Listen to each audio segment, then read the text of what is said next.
you hear me now? There we go. Good morning once again, and for the last time this year, Connor.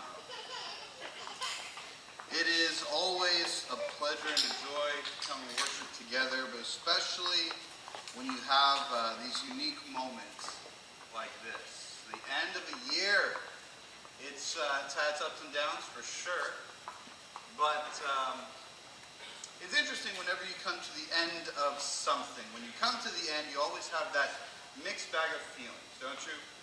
There's that bittersweet feeling of, well, now something is finished. It's come to a conclusion. At the same time, we're beginning something new, a new adventure. And I think it's significant that as we begin wrapping up the series on prayer that we've been doing, that we do so right about the end of 2016. And it was planned that way, but it's still neat that we get to do that.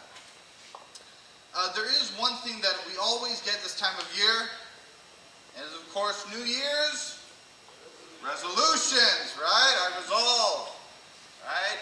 They said that, of course, the number one, they did some stats for this year, the number one New Year's resolution in 2016 was, I will lose weight. Anyone want to guess what number 2 was? I will exercise. I didn't realize those two things were different. Apparently, there's a significant difference. But we all begin to set new resolutions, begin to plan out. Another one high on the list was, I will get my schedule set. I will be more organized. I'll clean out. I'll get this done. We always have positive resolutions, by the way. We never said negative resolutions, right? Nobody ever does that. I will cry when my football team loses every single week, right? No, nobody ever does that. And yet, at the same time, we know that by the end, 90% of these resolutions will be given up or forgotten by March. 90%. And yet it's still something we do every year, right? The definition of insanity, doing the same thing over again, expecting a different result. And yet we still do it. But I think there's something to that. I think it's important for us to make those resolutions because if nothing else, it gets us thinking about the future. It gets us planning and looking and seeing, this is what I want. And that's always a good thing. And I remember there's a significant thing that happens when you declare your major to be theology. And I don't know if it's just because of that but people look at you different, they treat you different. I remember when I declared theology at Southern that all of a sudden people started coming to me as if I had answers. And I know, right? Yeah. Some of you have known me, some of the faces that I recognize out there, so you know that is never a good plan. And they started coming to me, what should I do? And the number one thing that I always get, always, is what is God's will? What is the future? How do I know what God's will is? It's a consistent one that comes up, and I've preached about it before.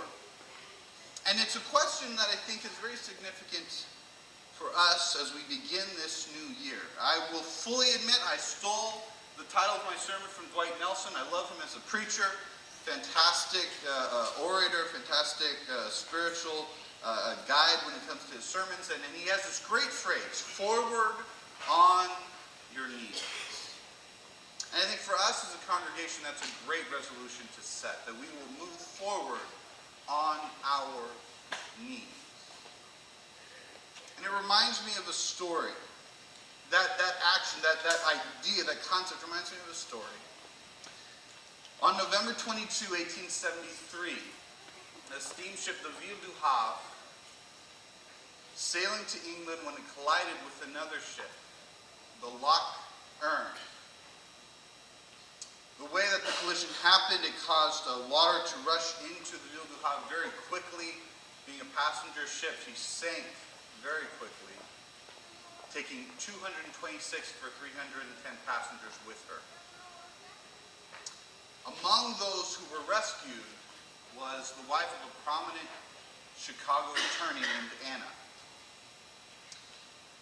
She immediately got onto the boat and sent a telegram as soon as she could when they got to England to her husband. Back in those days, they didn't have telephones. Of course, she had to send it across a telegram. And she sent back 2 words: saved alone. What's significant about that is that she was traveling with 4 daughters. Well, 4 of them had not made it off of the boat. This is, of course, a horrible tragedy. It would have broken any person. But this family had recently gone through some pretty horrific experiences prior to this. In fact, years before that, the Great Chicago Fire had destroyed virtually all of their investments because the father, Horatio, had put all of his investments into real estate in Chicago. And of course, when the fire came, it destroyed everything. And these are the days before insurance. And then, after that had happened, the next year, the only son, the youngest son, the baby of the family, had died of scarlet fever. And it was because of these negative experiences that Horatio had actually planned out the trip. He said, you guys go first. I will follow you once I get some business done. Go to England because our good friend Dwight Moody is going to be preaching. There's going to have a long series. It'll be good for us to get away from these memories. And as they traveled, this horrible, horrible tragedy took place. Immediately, Horatio got on a boat and sailed out, and they were going to be passing along that exact same line. It was the main shipping line. It was the main way of travel, and so they were going to be passing that exact spot where the ship had gone down. And so he asked the captain, no matter where it is, if I'm asleep or whenever, let me know when we've got to the spot. And the captain, knowing, of course, the story, said, of course I'll do that. And the time came, and happened to be around midnight. The captain came, or one of the mates came, knocked on the boat, said, sir, the captain's informed us we're at the spot. We're about to come to the spot where the ship went down. The captain very graciously stopped the ship for a few moments. And I can only imagine as Horatio Spafford was on the rail, looking down at the spot where the ship had gone down with his daughters, that he was thinking, what is your will for my life? Where do I go from here? What do I do? It's a question that many people in the Bible have, many stories come out of, but I believe that one of the best answers to that comes from 1 Corinthians 5:16 to 18. So if you have your Bibles, you have your swords with me, turn to 1 Corinthians 5, verse 16. Sorry, Corinthians. Wow. 1 Thessalonians 5, verse 16.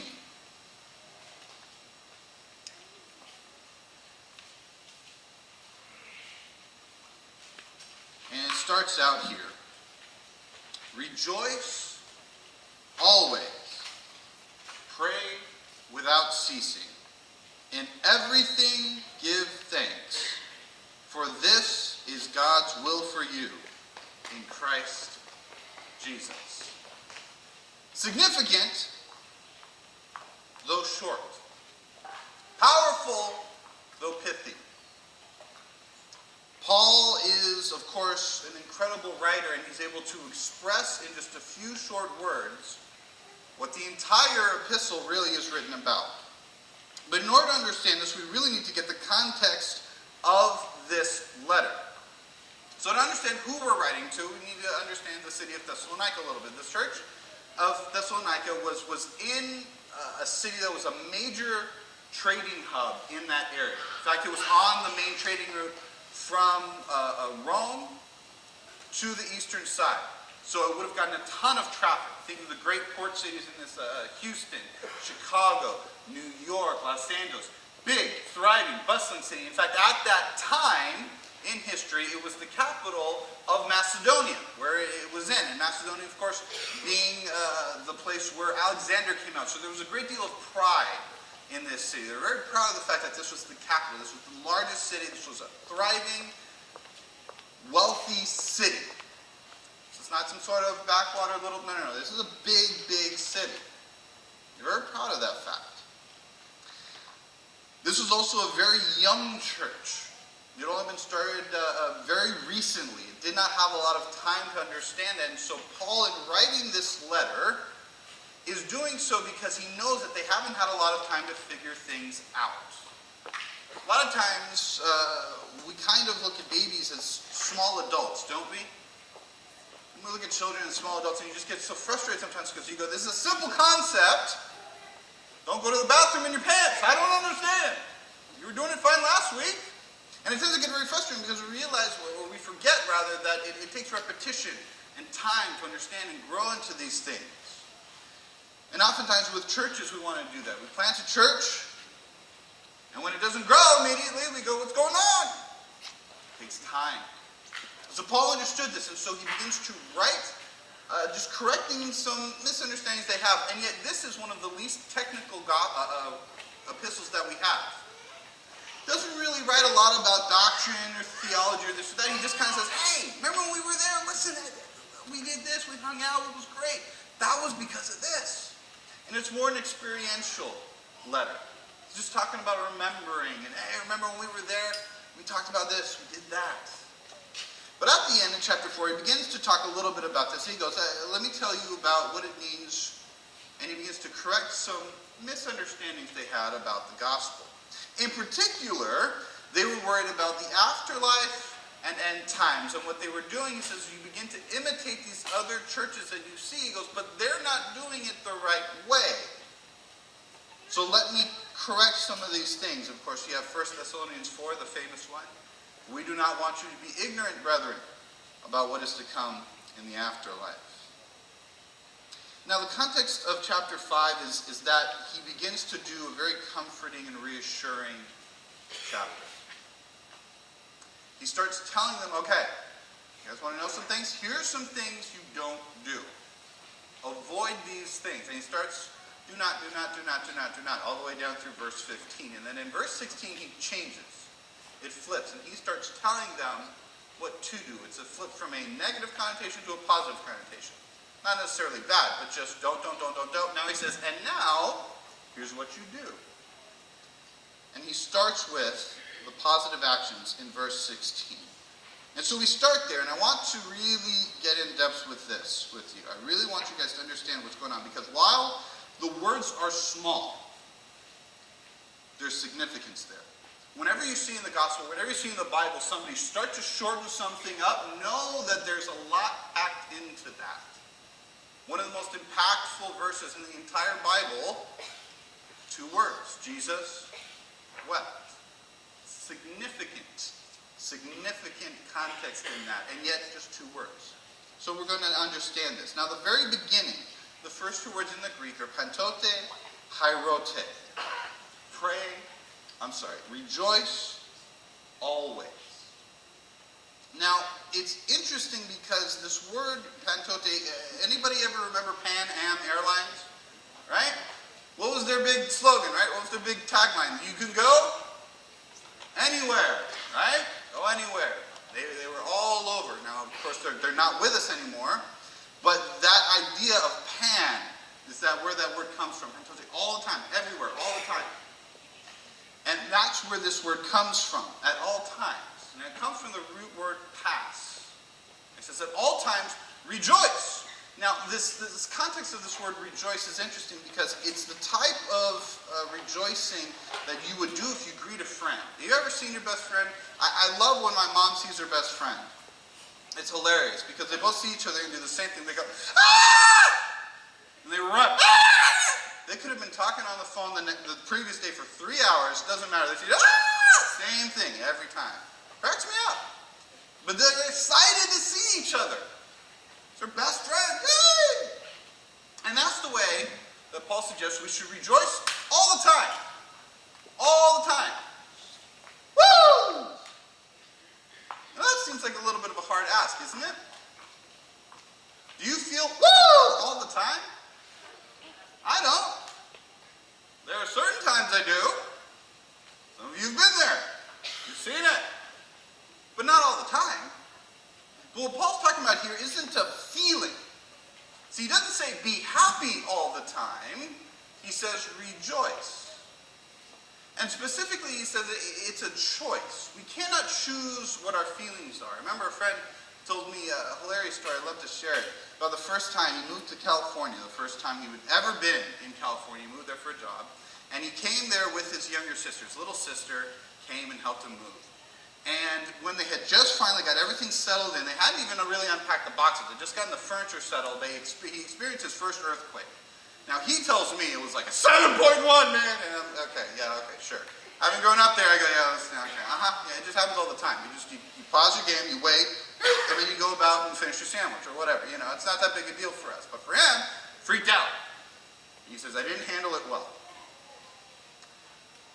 Earthquake starts. The ground that he had taken for granted all his life began to try to throw him off. He says his little sister, looked at him with fear in her eyes, panic in her voice, and says, what do we do? And he says, what I should have done was say, you know what? I got this water, this flashlight, let's get under the table. We're going to make this. Give her confidence. Big brother's in charge. We're going to make it. What he said was, he panicked and goes, grab the bookshelves. The empty, used, pasteboard bookshelves. His only little sister, he goes, grab the bookshelves! No, don't worry about saving yourself. He lived, by the way, he moved into a place that had carpet. So he goes, even if they had fallen over, they would have been fine. But that was his first instinct. He goes, I feel like I'm not a good brother, because that was my first thing. But we can't control what that is. We can't control our feelings, but we can control how we respond to that. His next move was, just kidding, get under the table. All right, so he recovered, he saved it. But the first instinct, we can't control. What Paul's talking about here is not rather that you should feel happy all the time, just wander around in a hippie state with, running through the fields of beautiful daisies and sunflowers and everything's great, and rainbows and unicorns. No, he's not saying that. What he's saying is that every day we have a choice when we wake up and look at the mirror, very similar to some of those self-help books. You ever heard those, or the tapes where you look in the mirror and you stare at it and you say, you are successful. You are handsome or pretty. You are, and you just look at it and just tell yourself all the things that you want to be. And that's what Paul is saying. He says, we have a choice every day when we look at the mirror to say, this is going to stink. Or, you got this. Yeah, all right. About 15 pounds need to come off, but you know what? You're a winner. You got this. Yeah, okay. Probably should have gotten to the gym more, but you know what? You're a winner. You got this. Rejoice every day. Why? Why should we do that? Because the reality is, regardless of our circumstances, we have a reason to rejoice every single day. Ellen White, in Desire of Ages, has a magnificent quote, and I want to read this. I usually don't. It's a personal thing. I like reading her for myself, but she's fantastic. Desire of Ages, page 83. She says, it would be well for us to spend a thoughtful hour each day in contemplation of the life of Christ. We should take it point by point and let the imagination grasp each scene, especially the closing ones. As we thus dwell upon his great sacrifice for us, our confidence in him will be more constant. Our love will be quickened, and we will be more deeply imbued with his Spirit. Why can we choose to rejoice every single day? Because when we take time and stop and think about what Christ has done for us, we can rejoice. When you really stop and think about it, when you take time to contemplate, even if it's for just a few moments in the mirror and say, you know what, yes, my circumstances at the moment might not be the best, but those are temporary. I have something waiting for me. Paul says that is what God's will is for you. What else? He says, adileptos prosukeste. What does that mean? Pray unceasingly. All right, well, we've talked about this before. He's not talking about Hitting your knees, stand up, next step, hitting your knees, stand up, next step, hitting your knees. He's not talking about that. In fact, in Romans 1, he actually kind of has this similar thing. So if you have your Bibles again, turn with me to Romans 1. It is Romans, I promise this time. Romans 1, in verse 9. Romans 1, in verse 9. And Paul says this, "For God, whom I serve in my spirit in the preaching of the gospel of his Son, is my witness as to how unceasingly," same word, "I make mention of you, always in my prayers, making request, if perhaps now, at last by the will of God, I may succeed in coming to you." The idea there in that context is that he's not constantly praying for the Romans, right? He's got to pray for other things. Yet the idea that we're getting is that he's constantly bringing up to God every day, "Hey, I want to come see you. I want to say, hey, God, I know that you got all these other things and you got all the work, but I'd really like to come see the Romans. If you get a chance. By the way, I'd love to go see them." And that's the same word that he's using here. The context is that he's not talking about a constant prayer, but rather a life that reflects a constant communication with God. An open line, if you will. Why is that important? Why is that God's will for us? It's not so much that we're excited to talk to him, because it makes sense. If the President of the United States, regardless of your feelings of who or what or whatever, the President said, "Here's a red phone. If you ever hear this ring, pick it up. It's me calling you." How prominent would you put that red phone? Think about that. How significant would you have to be that the President goes, "I need to talk to you, so I'm going to give you a special line that only we can talk." That's significant. That's cool.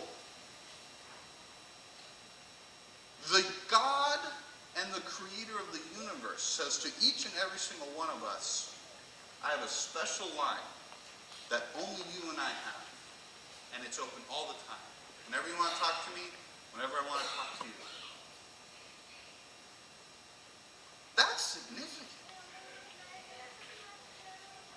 That's significant. God doesn't just want to look at you and observe you from afar, as some denominations would have you think. God wants an individual relationship with each and every one of you. Not us collectively, but you. That's why to pray unceasingly is important. Because it reminds us that God is always open to us. You got something good going on? Tell him about it. You got something bad going on? Tell him about it. He's always willing. Doesn't matter how small, doesn't matter how insignificant. I remember talking to a family member of mine. She said she was going for a little interview for a gig. She's saying as kind of a side hobby. And I said, "Oh, I'll pray about it." She goes, "Oh, you don't need to bother God about that." And I thought, it's not bothering me. To pray unceasingly means to build that connection with him. Every day, you have an open connection with God of the universe. Significant. That is God's will for us. And then finally, the final part, in Panti Eucharistete. In everything, give thanks. Again, kind of sounds like rejoice always. But rejoicing always at least is a choice, right?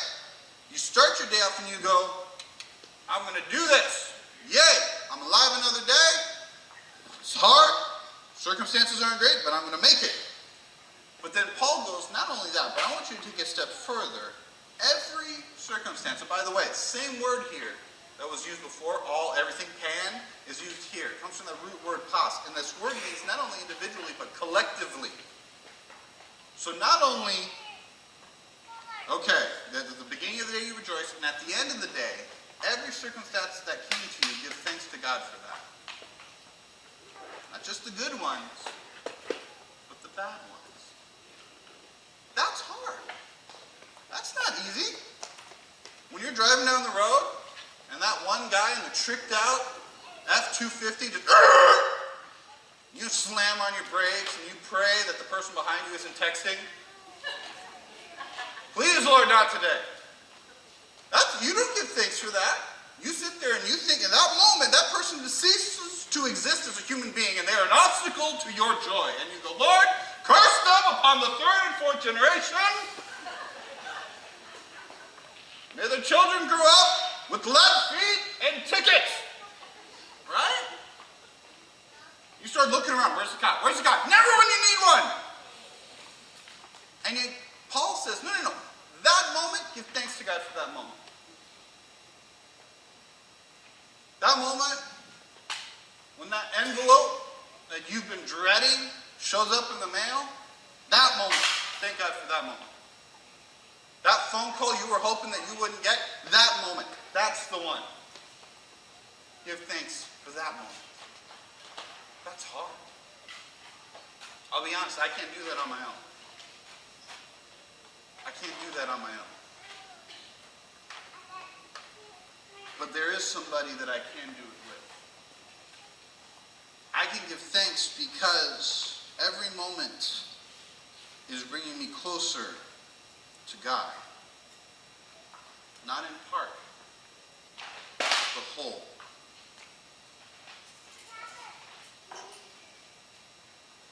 As Horatio Spafford was looking down, wondering what God's will for his life, the answer to how I can give thanks in every moment started being written on the back of an envelope. He said, when peace like a river comes my way, when sorrows like sea billows roll, whatever my life, you have taught me to say, it is well. It is well. My sin, oh, the joy of this glorious thought, that my sin, not in part, but the whole, has been nailed to the cross. And I bear it no more.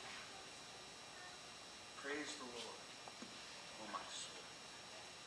Though Satan should buffet, though trials should come, let this blessed assurance control that Christ has regarded my helpless estate and has shed his blood for my soul.